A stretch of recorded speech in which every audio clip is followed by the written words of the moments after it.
Hello friends, welcome back to my channel Knowledge Ladder Learn with Shikha. Please subscribe my channel by clicking on bell icon.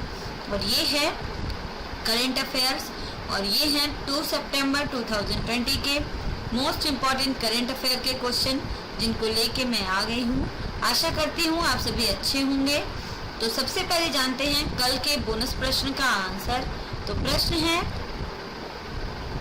Pranab Mukherjee Bharat के किस number के राष्ट्रपति थे? Answer है 13वें number के। अब शुरू करते हैं आज के प्रश्न। तो फर्स्ट क्वेश्चन है, हाल ही में किस भारतीय प्रौद्योगिकी संस्थान ने चीन के ऐप के विकल्प के रूप में एक कैम स्कैनर की शुरुआत की है? आंसर है IIT बॉम्बे ने।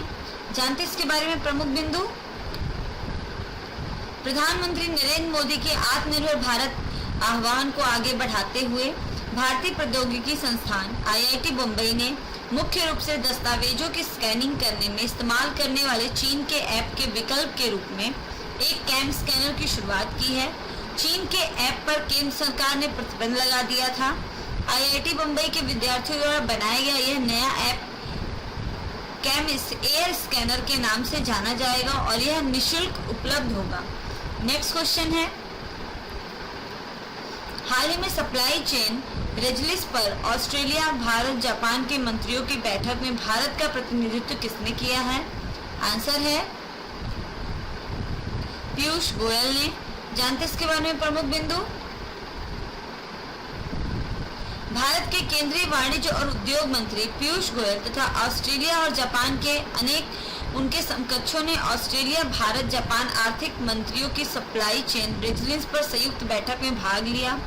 जारी किए गए संयुक्त बयान के अनुसार देशों ने इंडो पैसिफिक क्षेत्र में एक लचीली आपूर्ति श्रृंखला बनाने की पहल शुरू करने का फैसला किया है। उन्होंने अपने बाजारों को खुला रखने का फैसला किया है और इस तरह एक पारदर्शी व्यापार वातावरण तैयार किया है। इससे चीन के प्रभुत्व को कम करने की उम्मीद है। नेक्स्ट क्वेश्चन है, हाल ही में दुनिया के तीसरे सबसे अमीर व्यक्ति कौन बने हैं? आंसर है एलोन मस्क। जानते इसके बारे में प्रमुख बिंदु। एलन मस्क अब दुनिया के तीसरे सबसे अमीर व्यक्ति बन गए हैं। ब्लूमबर्ग बिलियनियर्स इंडेक्स के मुताबिक अब इस सूची में उनसे आगे केवल माइक्रोसॉफ्ट के फाउंडर बिल गेट्स और अमेजन के प्रमुख जेफ बेजोस हैं। टेस्ला के CEO नेफेक्स बुक के मार्क जुकरबर्ग को पीछे छोड़ दिया है। नेक्स्ट क्वेश्चन है, हाल ही में किसे भारतीय प्रेस ट्रस्ट के अध्यक्ष के रूप में चुना गया है? आंसर है अविक सरकार को। जानते हैं इनके बारे में प्रमुख बिंदु। ABP समूह के अविक सरकार बने हैं PTI के नए चेयरमैन। बोर्ड मेंबर्स में शामिल हुए हैं ये नाम वाइस चेयरमैन और एडिटर एमरेट्स। अविक सरकार को PTI का चेयरमैन चुना गया है। अविक सरकार भारतीय पेंगुइन बुक्स, पेंगुइन इंडिया के संस्थापक, प्रबंध निर्देशक, बिजनेस स्टैंडर्ड के संस्थापक संपादक और ABP ग्रुप द्वारा 2003 में स्टार न्यूज के अधिग्रहण में महत्वपूर्ण भूमिका निभाई थी इन्होंने। और ये हैं अविक सरकार। नेक्स्ट क्वेश्चन है, LIGO नाम से AI आधारित चैट बॉक्स सेवा किस बीमा कंपनी ने शुरू की है? आंसर है ICICI प्रूडेंशियल ने। जानते इसके बारे में प्रमुख बिंदु। ICICI प्रूडेंशियल लाइफ इंश्योरेंस ने हाल ही में गूगल असिस्टेंट पर LIGO नाम से एक AI powered voice chat box launch किया है।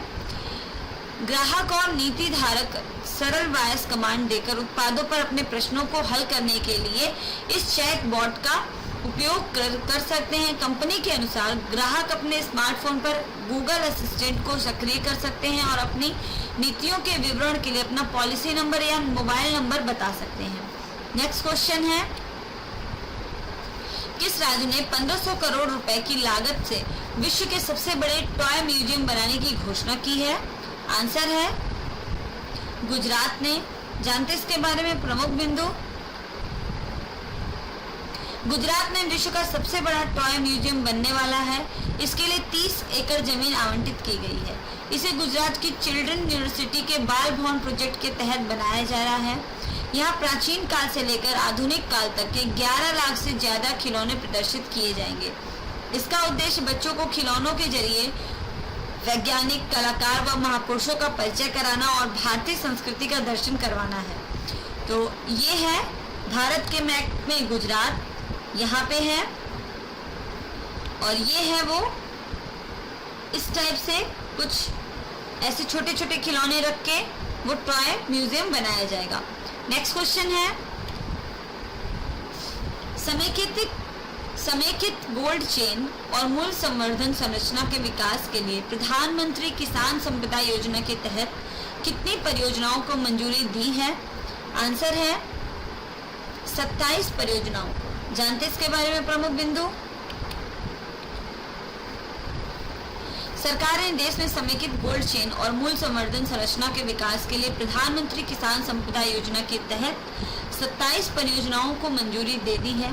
नई समेकित कोल्ड चेन परियोजना से 16,000 से अधिक लोगों के लिए रोजगार सृजन हो सकेगा और इसमें लगभग 2,57,000 किसान लाभान्वित होंगे और इस योजना के किसानों की मांग को पूरा करने के लिए उनको आत्मनिर्भर बन सकेंगे। इन 27 नई कुल 743 करोड़ रुपए का निवेश किया जाएगा। इससे विभिन्न राज्यों में खाद्य प्रसंस्करण के लिए आधुनिक बुनियादी ढांचा और प्रभावी कोल्ड चेन सुविधाएं उपलब्ध कराई जाएंगी। इन राज्यों में शामिल हैं आंध्र प्रदेश, बिहार, गुजरात, हरियाणा, कर्नाटक, केरल, मध्य प्रदेश, पंजाब, राजस्थान, तमिलनाडु और उत्तर प्रदेश। और ये है स्कीम्स जो अंडर हैं प्रधानमंत्री किसान संपदा योजना के। ये 27 परियोजनाएं इस स्कीम के अंदर आएंगी और भी बहुत सारी योजनाएं जो हैं जैसे मेगा फूड पार्क और ह्यूमन रिसोर्स एंड इंस्टीट्यूशंस और भी बहुत सारी योजनाएं जो हैं ये सारी हैं। इससे पहले भी बहुत सारी योजनाएं जो हैं वो प्रधानमंत्री किसान संपदा योजना के तहत शुरू की जा चुकी हैं। नेक्स्ट क्वेश्चन है, हाल ही में भारतीय नौसेना के चीफ ऑफ मटेरियल का पदभार किसने संभाला है? आंसर है वाइस एडमिरल SR शर्मा ने। जानते हैं इनके बारे में प्रमुख बिंदु। वाइस एडमिरल SR शर्मा ने भारतीय नौसेना के चीफ ऑफ मटेरियल सामग्री विभाग के प्रमुख का पदभार ग्रहण किया है। अपने 3.5 दशक के शानदार कैरियर में एडमिरल शर्मा ने भारतीय नौसेना के विभिन्न क्षमताओं वाले विंध्यगिरी, राणा कृष्णा और मैसूर जैसे नौसेना पोत पर अपनी सेवाएं दी हैं। ये हैं vice admiral SR Sharma. Next question है, हाल ही में विश्व के सबसे बड़े सोलर पेड़ को किसने विकसित किया है? आंसर है CSIR CMERI ने दुर्गापुर में विकसित किया है। जानते इसके बारे में प्रमुख बिंदु। CSIR CMER द्वारा विश्व के सबसे बड़े सोलर पेड़ को विकसित किया गया है। इस सौर पेड़ को पश्चिम बंगाल के दुर्गापुर में CSIR CMERI की आवासीय कॉलोनी में स्थापित किया गया है। इस सौर वृक्ष की स्वच्छ और हरित ऊर्जा की 12,000 से लेकर 14,000 इकाइयों को बनाने की वार्षिक क्षमता है, जबकि इसकी स्थापित क्षमता 11.5 kWp से अधिक है।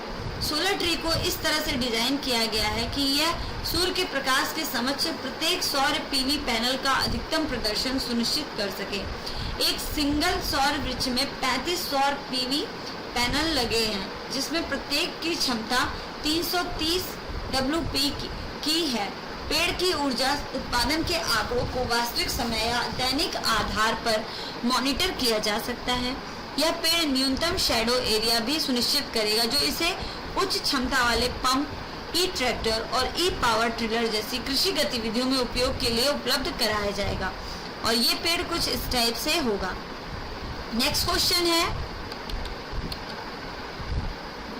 1 सितंबर 2020 को वीडियो कॉन्फ्रेंस के माध्यम से विद्युत क्षेत्र में पूरे देश के लिए green term ahead market GTAM की शुरुआत किस मंत्री ने की है? आंसर है श्री RK सिंह ने। जानते हैं इसके बारे में प्रमुख बिंदु।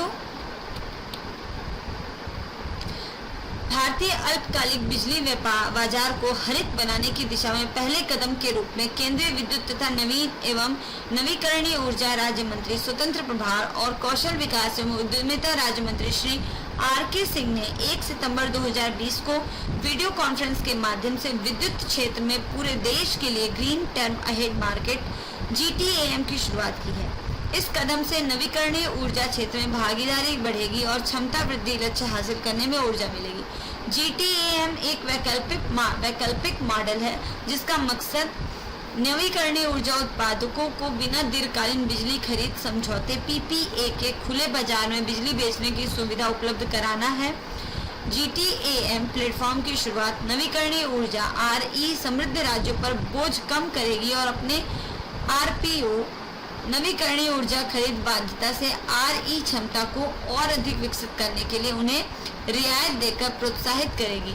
यह RE कारोबारी क्षमता संवर्धन को बढ़ावा देगा और देश के RE क्षमता वृद्धि के लक्ष्यों को प्राप्त करने में मदद भी प्राप्त करेगा। और ये हैं R.के. सिंह। तो फ्रेंड्स, कंप्लीट होते हैं आज के ये 10 मोस्ट इम्पॉर्टेंट करेंट अफेयर्स के क्वेश्चन, जो कि आने वाले सभी एग्जाम्स में बहुत ही इम्पोर्टेंट है। अब जानते हैं आज का बोनस प्रश्न क्या है। तो प्रश्न है, मिंत्रा ने किसे अपना ब्रांड एम्बेसडर नियुक्त किया है? इसका आंसर आप सभी मेरे कमेंट बॉक्स में जरूर दीजिए। और अगर आपको मेरा चैनल पसंद आता है तो प्लीज इसको लाइक कीजिए, शेयर कीजिए और सब्सक्राइब कीजिए। Thanks for watching. कल फिर मिलते हैं। बाय।